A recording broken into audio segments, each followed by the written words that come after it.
Hello everyone, welcome to my channel which is welcome to study.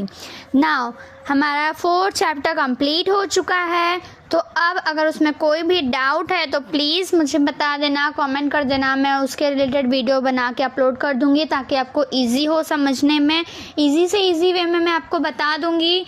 और अब हम आज स्टार्ट करते हैं अपना नेक्स्ट चैप्टर जो है चैप्टर 5 बैंक रिकंसिलिएशन स्टेटमेंट। ठीक है, रिकंसिलिएशन स्टेटमेंट।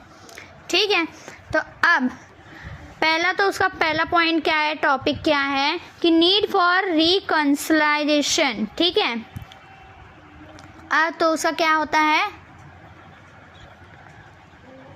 पहला मीनिंग हम जान लेते हैं। तो मीनिंग क्या है, उसके लिए क्या करना होगा, let's go to the screen. तो चलो हम स्टार्ट करते हैं अब मीनिंग। तो मीनिंग क्या है हमारे पास, मीनिंग क्या है उसका,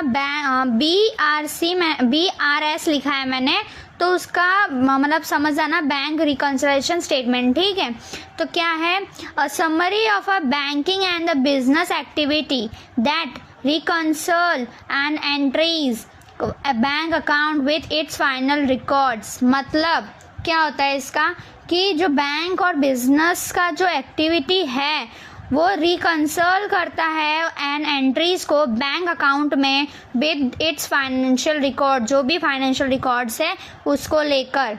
ठीक है, तो अब मैं पहले बता दूं कि मैंने ये हिंदी में लिखा हुआ है समाधान करना, मतलब एडजस्ट करना। रिकंसिल मतलब क्या होता है, समाधान करना या एडजस्ट करना। ठीक है, अब सेकंड पॉइंट क्या है, the statement contain a record all the deposit. मतलब इसका मतलब होता है BRS का कि जितना भी स्टेटमेंट है डिपॉजिट का वो लिखता बताता है, रिकॉर्ड करता है, विड्रॉ कितने हुए वो, फिर financial activity with the bank जितने भी हुए हैं वो, सर्टेन पीरियड ऑफ टाइम मतलब जितने भी 1 ईयर में जितने भी ट्रांजैक्शन हुए वो सब, या और फिर 2 साल में 3 साल में जितने भी हुए हैं वो सब रिकॉर्ड करता है। ठीक है, तो ये है मीनिंग। अब हम जानेंगे नीड्स, उसके नीड्स क्या है। ठीक है, तो पहला नीड्स क्या है, to find out the reason for the difference in a profit and loss in the cost और अ फाइनेंशियल अकाउंट। मतलब देखो इसको BRS का मतलब क्या है, मतलब उसके ज़रूरत क्या है कि वो हमें बताता है कि कितना रीज़न बताता है कि क्या किस वजह से हमारे प्रॉफिट एंड लॉस में कुछ हुआ है, डिफरेंस आए हैं। जैसे हमारे प्रॉफिट एंड लॉस में कुछ डिफरेंस आए हैं तो वो बताता है, रीज़न बताता है कि क्यों आए हैं। ठीक है, it ensure that no income और expenditures item has been omitted. मतलब वो बताता है कि जितने भी इनकम और एक्सपेंट्रीज हुए हैं हमारे कंपनी में वो ओमिटेड हो गए हैं, तो वो बताता है कि वो कौन कौन से हुए हैं। To record and there is no under और over recover of a overhead. ठीक है, इट थर्ड पॉइंट क्या है, it point out any error. मतलब वो बताता है कोई भी मिस्टेक, कोई गलती हो गई हो तो वो बताता है that may have been committed either in the cash book और इन द पासबुक। मतलब जो भी कैश बुक में जो भी हुआ है वो, अगर कोई एरर बता रहा है, कोई एंट्री हम भूल गए, ओमिट कर दिया, मतलब भूल गए, लिखा नहीं है, एंट्री नहीं की है पासबुक और चेकबुक में, तो वो BRS हमें बताता है। ठीक है, अब थर्ड टॉपिक क्या है, second topic, prepare of a bank conciliation statement. ठीक है, हमें कैसे प्रिपेयर करना है वो, तो इसमें क्या बोला है कि प्रिपेयर करना है बैंक कंसिलिएशन। मैं एक क्वेश्चन दे रही हूँ, पहला तो मैं आप लोगों को फॉर्मेट दूंगी। ठीक है, फॉर्मेट देखते हैं स्क्रीन पे। तो फॉर्मेट क्या है ये आप रीड कर लो। ठीक है, अच्छे से आपको दोनों का मैंने पासबुक का फॉर्मेट और कैश बुक का फॉर्मेट दे दिया है। तो अब आपको ये देखना है कि कैश बुक में, कैश बुक के हिसाब से क्या क्या प्लस होगा और क्या क्या माइनस होगा। ठीक है, ये देख लेना, रीड पूरा सेंटेंस अच्छे से रीड करना, ये सेट होना चाहिए कि हाँ ये आएगा तो ये कैश बुक में ऐड होगा और ये आएगा तो ये कैश बुक में माइनस होगा। ठीक है, 2 कॉलम बनेगा, प्लस और माइनस का कॉलम, ताकि आपको इजी हो। अब पहला हमेशा कैश बुक सॉल्व करना।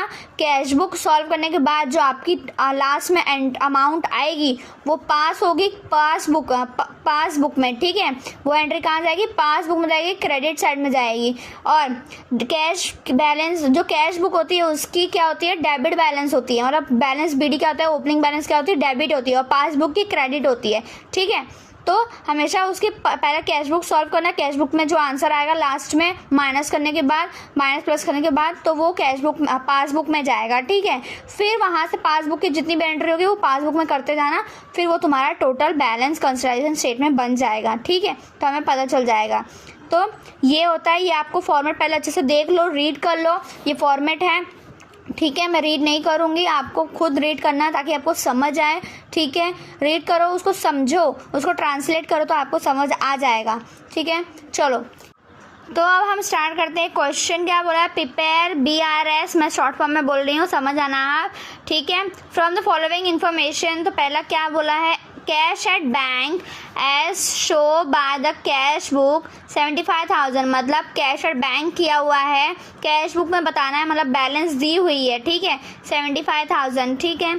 Check draw but not yet present, मतलब देखो चेक को विड्रॉ किया है, मतलब निकाला है, ठीक है, बट प्रेजेंट नहीं है वो, ठीक है, येट नॉट प्रेजेंट। तो क्या है, शाह का 2,000 और शाह का 2,000 और मोहन का 3,000, ठीक है।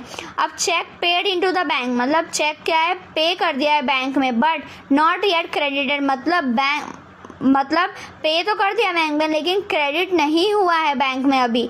तो क्या बोला होगा, 90 कितना है, 100, ठीक है, 1900 है, ठीक है।